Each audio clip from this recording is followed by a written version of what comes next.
Detik-detik penembakan suami anggota DPRD Jateng usai beli 4 ton telur untuk bantuan, dikira kurir. Suami anggota DPRD Jawa Tengah Nur Fatwah, Ahmad Muzahin alias Boim menjadi sasaran penembakan oleh orang tak dikenal, OTK. Peristiwa penembakan itu terjadi di rumah yang terletak di Kelurahan Kedunguni Timur, Kecamatan Kedunguni, Kabupaten Pekalongan, Jawa Tengah, Sabtu, 14 Februari 2026, malam. Tembakan tersebut tidak mengenai korban dan hanya menghantam bagian atas teras rumah. Sebelum kejadian tersebut, Boim menuturkan, sejak sore hari dirinya berada di luar rumah. Seusai salat asar, ia bersama 2 rekannya pergi ke Kecamatan Talun membeli 4 ton telur untuk bantuan korban bencana. Setelah itu, mereka makan malam di wilayah Grogolan dan menyalurkan bantuan banjir ke Pesanggerahan dan Bebel. Saya sampai rumah sekitar pukul 20.30 waktu Indonesia Barat. Tidak lama kemudian, ada 2 tamu datang, ujar Boim, Minggu, 15 Februari 2026.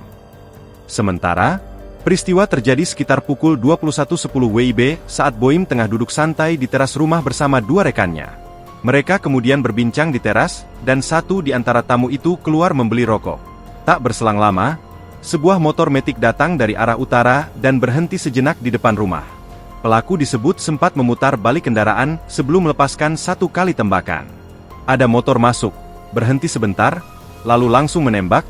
Kejadiannya sekira pukul 22, ujar Boim. Tembakan menghantam bagian atas dinding dan plafon teras, sebelum akhirnya ditemukan di area garasi rumah.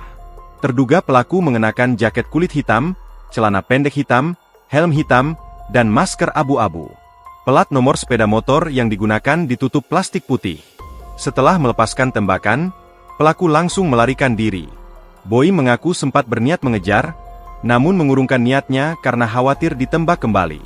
Boim mengaku langsung menghubungi aparat kepolisian sebanyak 3 kali, masing-masing ke Polda Jawa Tengah dan Polres Pekalongan.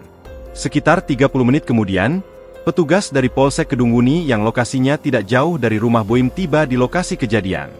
Mereka mengamankan proyektil yang ditemukan. Saat ditanya terkait kemungkinan motif, Boim menegaskan, tidak memiliki persoalan bisnis maupun konflik dengan pihak lain.